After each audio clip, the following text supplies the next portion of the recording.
Oil India এই স্টকটার নাম শুনলেই কিন্তু মার্কেট ওয়াচাররা একটু ধাঁধায় পড়ে যান। কেন? কারণ এর ডেটা একদিকে একটা গল্প বলছে, তো অন্যদিকে দেখাচ্ছে একদমই অন্য একটা ছবি। তো চলুন আজ এই ব্যাপারটার একটু গভীরে গিয়ে দেখি। আচ্ছা, ভাবুন তো একবার, যদি কোনো একটা কোম্পানির ডেটা একই সাথে দুটো একেবারে উল্টো কথা বলে, তখন কি করা উচিত? অয়েল ইন্ডিয়ার ক্ষেত্রে কিন্তু ঠিক এই জিনিসটাই ঘটছে। আর এটাই আজকের আলোচনার মূল বিষয়। তো সবার আগে চলুন খুব সংক্ষেপে জেনে নিই এই অয়েল ইন্ডিয়া আসলে কারা, আর ভারতের এনার্জি সেক্টরে এদের ভূমিকাটাই বা ঠিক কতটা। অয়েল ইন্ডিয়া লিমিটেড এটা হলো একটা মহারত্ন সরকারি কোম্পানি। এদের আসল কাজ হলো তেল আর গ্যাস খুঁজে বের করা, মানে এক্সপ্লোরেশন, আর তারপর সেটা উৎপাদন করা। আর সবচেয়ে বড় ব্যাপার হলো ভারত সরকারের হাতে এর প্রায় ৫৬%-এরও বেশি শেয়ার আছে। মানে বুঝতেই পারছেন দেশের জন্য এটা কতটা গুরুত্বপূর্ণ একটা কোম্পানি। আচ্ছা, এবার তাহলে নজর দেওয়া যাক এদের লেটেস্ট ফিন্যান্সিয়াল রেজাল্টের দিকে। আর এখান থেকেই কিন্তু গল্পের প্রথম টুইস্টটা শুরু হচ্ছে, কারণ সংখ্যাগুলো ঠিক সোজাসাপটা নয়, বেশ জটিল। দেখুন, প্রথম দেখায় তো মনে হবে সবকিছু বেশ ভালোই আছে। কোম্পানির কনসোলিডেটেড প্রফিট, মানে সম্মিলিত মুনাফা, গত বছরের তুলনায় প্রায় ১.৫% বেড়েছে, যেটা দেখে মনে হতেই পারে যে কোম্পানি বেশ স্টেবল, তাই না? কিন্তু ঠিক এর পরেই চোখে পড়ছে যে এদের অপারেশন থেকে যে রেভিনিউ বা আয় সেটা প্রায় ৬.৫% কমে গেছে। ভাবুন একবার, প্রফিট বাড়ছে কিন্তু আয় কমছে। ধাঁধাটা এখানে আরও গভীর হচ্ছে। আসল খেলাটা কিন্তু লুকিয়ে আছে এই স্ট্যান্ডঅ্যালোন আর কনসলিডেটেড রেজাল্টের মধ্যে। দেখুন, কোম্পানির যে মূল ব্যবসা, মানে তেল গ্যাসের ব্যবসা, সেখান থেকে আয় কমেছে প্রায় ১৪%, আর প্রফিট তো প্রায় ৪৫% কমে গেছে। কিন্তু যখনই নুমালিগার রিফাইনারির মতো অ্যাসেটগুলো এর সাথে যোগ হচ্ছে, মানে কনসলিডেটেড রেজাল্টটা দেখা হচ্ছে, তখন এই বিশাল দুর্বলতাটা আর চোখে পড়ছে না, ওটা ঢাকা পড়ে যাচ্ছে। এখান থেকেই বোঝা যায় পুরো ছবিটা অনেক সময় ভেতরের আসল সত্যিটাকে আড়াল করে দেয়। আচ্ছা, এতক্ষণ তো আমরা ফান্ডামেন্টাল দেখলাম। চলুন এবার পুরো অ্যাঙ্গেলটাই বদলে ফেলি। এখন আমরা কোম্পানিটাকে দেখব একজন শর্ট টার্ম ট্রেডারের চোখ দিয়ে, যার কাছে কোম্পানির পারফরম্যান্সের থেকে বেশি জরুরি হল স্টকের প্রাইস মুভমেন্ট আর মোমেন্টাম। তো একজন ট্রেডারের কাছে সবচেয়ে বড় প্রশ্নটা কি?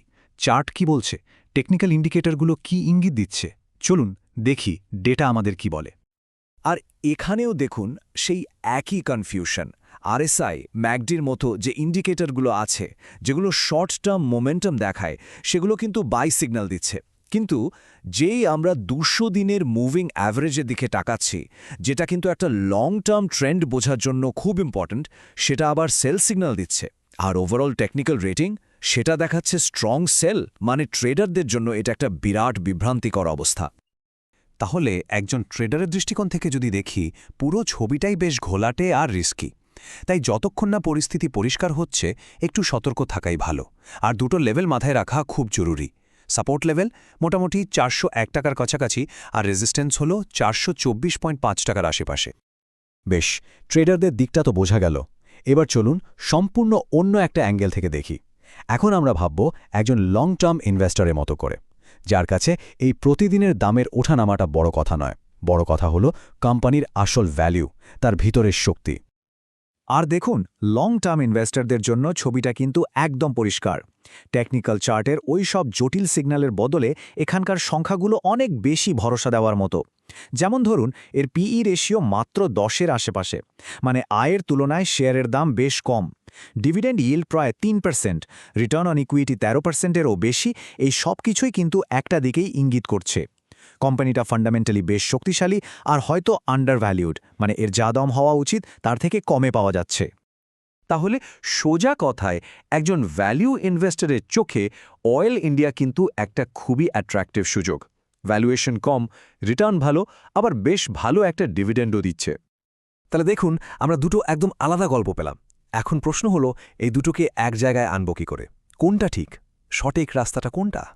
ব্যাপারটা তাহলে এটাই দাঁড়াচ্ছে, যদি শর্ট টার্ম ট্রেডিংয়ের কথা ভাবা হয়, তাহলে অয়েল ইন্ডিয়া একটা রিস্কি স্টক আর একটু বিয়ারিশ থাকাই ভালো, কারণ টেকনিক্যাল ইন্ডিকেটরগুলো খুব কনফিউজিং। অন্যদিকে যদি লং টার্ম ইনভেস্টমেন্টের কথা ভাবা হয়, তাহলে এটা একটা দারুণ ভ্যালিউ প্লে, কারণ এর ফান্ডামেন্টালস খুবই স্ট্রং আর ভ্যালুয়েশনও বেশ অ্যাট্রাক্টিভ। তার মানে কোনটা ঠিক সেটা পুরোপুরি নির্ভর করছে কে কোন সময়ের জন্য আর কি লক্ষ্য নিয়ে মার্কেটে আসছে তার ওপর। তাহলে শেষ পর্যন্ত গল্পটা কি দাঁড়ালো? ডেটা কিন্তু নিজে থেকে কিছু বলে না, আমরা ডেটাকে যে প্রশ্নটা করি ডেটা ঠিক সেই প্রশ্নেরই উত্তর দেয় বিনিয়োগের দুনিয়াটা আসলে শুধু সংখ্যার খেলা নয় আসল খেলাটা হলো সঠিক দৃষ্টিকোণ থেকে সেই সংখ্যাগুলোকে দেখতে পারা